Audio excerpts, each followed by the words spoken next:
Back here on Open Sports Page, and this is an honor and a thrill always. This is one of my favorite guys in football, become a good friend of mine over the years, and ESPN's loss is actually our gain here today, and that is former Washington Redskin great quarterback Joe Theismann. Joe, how are you, buddy? I'm doing great, Sid. It's good to talk to you again, and a crazy season here in the NFL. Let's start with the team that you started with for so many years, the Washington Redskins. How do they look so good for 4 consecutive weeks? I was about to apologize to you about what I said earlier about Jim Zorn and Jason Campbell, and then put on a stinker like they did against St. Louis last Sunday. Well, it's the crazy world of football, and we know it. You hate to get to the old cliche, any given Sunday, any team can beat someone else, but, it was sort of proven this weekend. Do we think the Arizona Cardinals are better than Dallas, or do we think the Cleveland's better than the Giants, or the Rams are better than the Redskins? But if you make enough mistakes at critical junctures in a game, and you leave a team in that hasn't won, and they're going to wind up getting a little confidence, and then it boils down to one play being made in the game. The Redskins, Chris Cooley fumble in Redskin territory, the bizarre, and had to be, to me, one of the most bizarre plays I've ever seen, when Pete Kendall catches a tipped ball, then the ball gets knocked out of his hands, and then all of a sudden they run it back for a touchdown. So what you wind up with when you look at the box scores is Pete Kendall, 1 reception, fumble, and a touchdown. Does that even compute in your mind? So it was a bizarre football game, but the Redskins, when LaRon Landry dropped the interception, when London Fletcher dropped the interception, you just got this sick feeling in your stomach that this thing was not going to turn out the way the Redskins wanted it to. Fair point. You kind of knew right there. Let me talk to you about another team inside the NFC East. This is a 3-part question, Joe, talking about the Dallas Cowboys. Jerry Jones came out and said that the happiest guy in Dallas besides him, that Roy Williams is now a Cowboy, is T.O. I just don't believe that. I always understood T.O. as a magnificent talent, but to me, he's the most selfish player I've ever seen, and I don't believe he's happy about anybody else taking the spotlight in Dallas. But without that, putting that aside here, Roy Williams, is that a good fit in your mind in Dallas?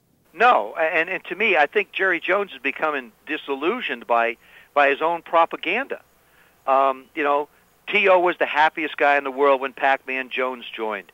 It seems like every deal that Jerry does, he has to get T.O.'s approval in his own mind.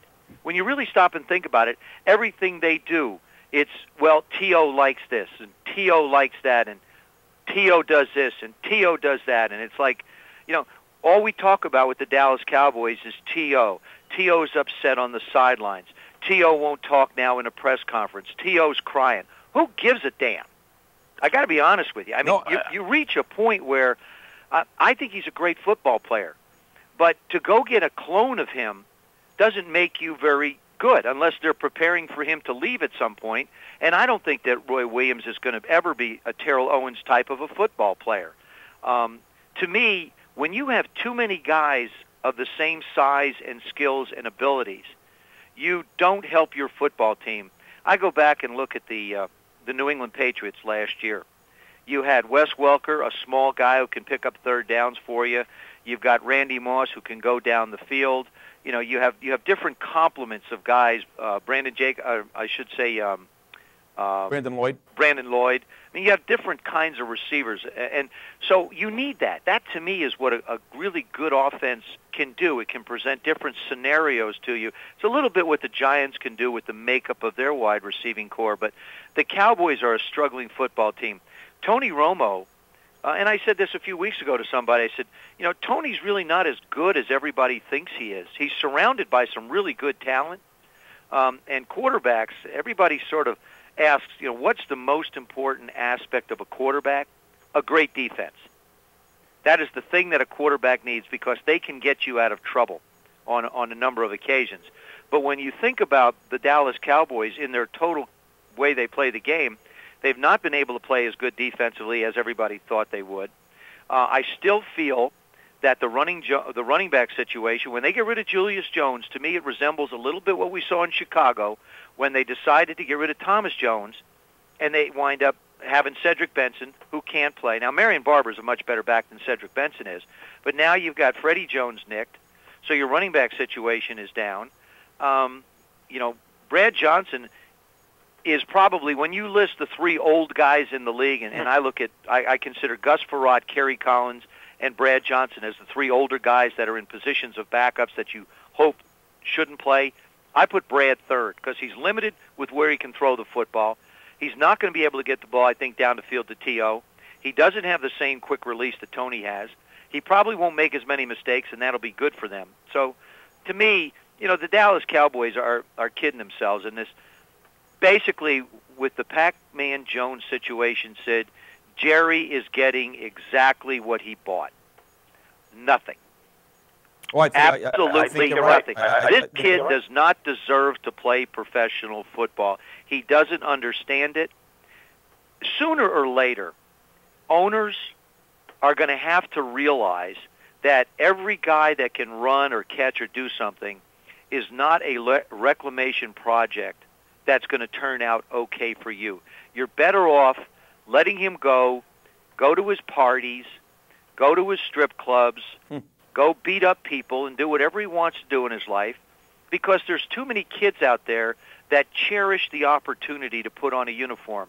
This kid doesn't give a darn about anybody or anything, and when he comes back and apologizes to next time, somebody ought to just slap him in the face and say you're full of baloney. Well said. Joe Theismann, about 2 more minutes to go, and you and I were kind of talking before we started this thing about the state of this country, and obviously the economy in bad shape, and the market is down again today. There was a nice rebound on Monday, but things are really rough here. And when you got the average guy on the street, Joe Theismann, struggling to make $30,000, and he's lost his 401k, and he's lost his money in the bank, and he's got 4 or 5 kids, and he sees a guy like Pacman Jones spending $80,000 in a strip club. How is that guy supposed to have any sympathy, or how is that guy going to root for a person like that when he can barely put food on his own table, and he's a good man? Well, I think, first of all, as a nation, we're certainly going through some very, very difficult times.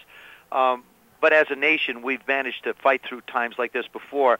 I think when you talk about people that have lost a lot in the market or lost a lot at stake through the financial circumstances we're in right now, what a Pacman Jones does, they can't even rationalize or compute those kind of dollar amounts of money.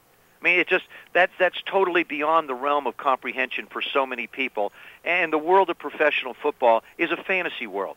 The numbers are fantasies. The ability to be able to go out and play on a stage like we do is a fantasy. It's not a real world. It's a dream world. And the realities is that I don't think there's anybody out there, I don't care how much money you're making, when you see young men just throw away the ability to earn income, throw away the opportunity to fulfill a dream that umpteen people would love to be able to do, the first word that comes to my mind is just flat stupid. This is a stupid person, and you can't have sympathy for stupid people. And the average American, we have a debate coming up this evening, the last of the debates, and we're 3 weeks away roughly from deciding a new president and new leadership in this country. The reason why the markets are where they are, and I was glad to see the rebound we got early, is because now we're into some very difficult earning periods. We've got some numbers coming out that reflect some of the problems that we're going through. We're another 6 months away, Sid. I mean, anybody that thought that what happened on Monday was going to trigger a complete recovery is kidding themselves, because the $700 billion package hasn't even started to hit the markets yet. And it hasn't even begun to hit the populace yet. But it's a plan, and like anything else, a plan takes time to be able to develop. It's like we look at some of the teams. Everybody thought, oh, God, the San Diego Chargers, look at them. They're struggling like they did last year. Then they go out and play the game like they did against New England, and you say, you know what? Maybe they're okay. Same situation with the Indianapolis Colts. My goodness, look at how they struggle. They come back out, they look okay again. So, all will be right in the world. The moons will line up, and everything will come back, and we'll come back economically, and it'll take a little time, but I think everybody will be okay. I agree. That is Joe Theismann. Joe, I can't thank you enough, buddy. Every time you're on with me, it's a great conversation. Thank you so much. I appreciate it. Thanks for having me on your show. I feel like I finally made it. Yeah, this is big. I know you've done my radio shows for many years between New York and Florida, but here at opensports.com, it's great to have you, Joe. You bet, pal. All right, there he is, former great quarterback and terrific analyst, and able to talk about a bunch of different topics. That is the great Joe Theismann. We'll take a short break here on Open Sports Page. When Amber and I get back, as always, in segment 3, we are going to burn up the back pages. Back here on Open Sports Page right after this. So you think you can tackle a pro? There's only one way to find out. Click on fantasy at opensports.com.